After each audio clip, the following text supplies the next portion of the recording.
छोटों से व्यवहार कैसे करें। आयु तथा अनुभव में आपसे छोटे व्यक्ति भिन्न भिन्न प्रकार के व्यवहार की आकांक्षा रखते हैं। कुछ व्यक्ति आयु में बड़े होकर ज्ञान में आपसे छोटे हो सकते हैं। कुछ आपसे आयु तथा ज्ञान दोनों ही में छोटे रहते हैं। जो आपसे उम्र में छोटे हैं उनसे आप प्रेम तथा सहानुभूति का व्यवहार कीजिए। वे आपको एक आदर्श के रूप में देखते हैं। आपके चरित्र, व्यवहार, रीति रिवाज, दैनिक कार्यक्रम सभी में निरंतर आपका अनुकरण किया करते हैं। आप उनके सामने हर प्रकार से एक आदर्श बन रही हैं। बोलचाल में उनसे पूर्ण शिष्टता का व्यवहार करें। उन्हें आयु, बाबू आदि से संबोधन करें। आपका यह मान प्रतिष्ठा पाकर वे चरित्र में आपके आदर्शों के अनुकूल उच्च स्तर पर आने का प्रयत्न करेंगे। आपके उत्तम भावों को कभी नष्ट न होने देंगी। प्रेम तथा सहानुभूति का सद्व्यवहार पाकर बच्चों की गुप्त शक्तियां जागृत होती हैं। वे उसी उच्च स्तर पर आपके चरित्र का अनुकरण कर पहुंचने का उद्योग करते हैं। आपके शब्द, बातचीत, प्यार प्रकट करें, किंतु अति को न पहुंच जावें। अति का व्यवहार बच्चों को बिगाड़ने वाला, उनकी आदतों को नष्ट करने वाला होता है। बच्चों की अच्छी आदतों का विकास देर से होता है। बच्चों की जिद प्रायः ऊंचा उठने की भावना से प्रेरित रहती है। उचित बात को प्रोत्साहन दीजिए, अनुचित बात की ताड़ना भी न भूलिए। व्यवहार कुशल व्यक्ति बालक का क्रमिक विकास देखकर प्रोत्साहन तथा ताड़ना का सदुपयोग करता है। उनकी प्रत्येक अच्छी बात पर प्रशंसा करना न भूलिए। आपकी प्रशंसा के 2 मीठे शब्द पाने के लिए बच्चा कठिन परिश्रम करता है। स्त्रियों के साथ व्यवहार। नारी जाति पूज्य है। प्रत्येक स्त्री में एक माता छिपी हुई है। इस मातृत्व के नाते वे पूजनीय हैं। यत्र नार्यस्तु पूज्यन्ते रमन्ते तत्र देवता। बिना पूर्व सूचना दिए जहां स्त्रियां बैठी हों वहां जाना अशिष्टता है। यदि किसी अपरिचित के घर में आपका आना जाना भी हो तब भी घर में पदार्पण करने से पूर्व कुछ आवाज देकर जाना ही उचित है।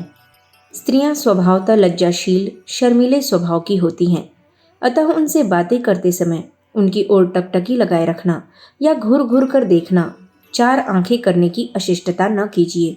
किसी दूसरी ओर दृष्टि रखिए अथवा नीची दृष्टि रखिए। उनके लिए कुछ न कुछ पवित्र, शिष्ट, आदर सूचक संबोधन बहन जी, बेटी, माता जी, चाची जी, नानी इत्यादि आवश्यक प्रयोग में लाइए। जहाँ स्त्रियां हों बड़ी सावधानी से रहिए।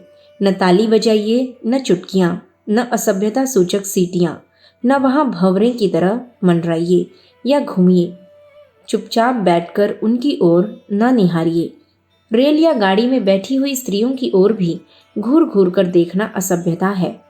उनके सामने बैठकर अपने गुप्त अंग न खुजाओ, जांघ पर से वस्त्र न हटाओ, छाती न खोल डालो, दिल लगी मजाक न करो, बिना कारण बात न कर बैठो। पराई स्त्री में पूज्य मातृत्व भाव ही देखो। पराई स्त्री के पास अकेले में भी मिलने, बातचीत करने या अनुचित संबंध बढ़ाने का प्रयत्न मत करो। अपनी पत्नी से शिष्ट व्यवहार। अपनी पत्नी से भी सभ्यता का व्यवहार रखिए। जो पुरुष कभी उन पर हाथ उठा बैठते हैं, अपनी समझकर तिरस्कार करते हैं, वे उनकी बेइज्जती करते रहते हैं, वे अश्लील हैं। गुप्त मन में उनकी स्त्रियां उन्हें दुष्ट राक्षस तुल्य समझती हैं।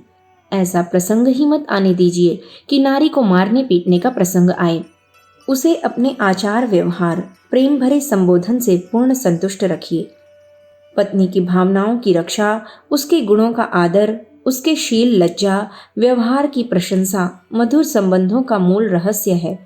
पत्नी आपकी जीवन सहचरी है। अपने सद्व्यवहार से उसे तृप्त रखिए। पत्नी पति की प्राण है, पुरुष की अर्धांगिनी है। पत्नी से बढ़कर दूसरा कोई मित्र नहीं। पत्नी तीनों फलों धर्म, अर्थ, काम को प्रदान करने वाली है और पत्नी संसार सागर को पार करने में सबसे बड़ी सहायिका है। फिर किस मुंह से आप उसका तिरस्कार करते हैं? उससे मधुर वाणी से बोलिए। अपने मुंह पर मधुर मुस्कान हो, हृदय में सच्चा निष्कपट प्रेम हो, वचनों में नम्रता, मृदुता, सरलता, प्यार हो। स्मरण रखिए, स्त्रियों का अहम बड़ा तेज होता है। वे स्वाभिमानी, आत्माभिमानी होती हैं। तनिक सी अशिष्टता या फूहड़पन से क्रुद्ध होकर आपसे संबंध में घृणित धारणाएं बना लेती हैं। उनकी छोटी मोटी मांगों या फरमाइशों की अवहेलना या अवज्ञा न करें, इसमें बड़े सावधान रहें। जो स्त्री एक छोटे से उपहार से प्रसन्न होकर आपसी दास्ता और गुलामी करने को प्रस्तुत रहती है, उसके लिए सब कुछ करना चाहिए। अतः पत्नी का आदर करें। उसके संबंध में कभी कोई अपमान सूचक बातें मुंह से न निकालें और उनकी उपस्थिति में या अनुपस्थिति में उनकी हंसी न करें। हेमदान गजदान ते, बड़ो दान सम्मान। याद रखें। अखंड ज्योति, जनवरी सन 1952, पृष्ठ संख्या 17-18। हमारे YouTube चैनल विचार क्रांति दूत अखंड ज्योति पत्रिका को सब्सक्राइब करें एवं अगली वीडियोस प्राप्त करने के लिए बेल आइकन दबाएं। धन्यवाद।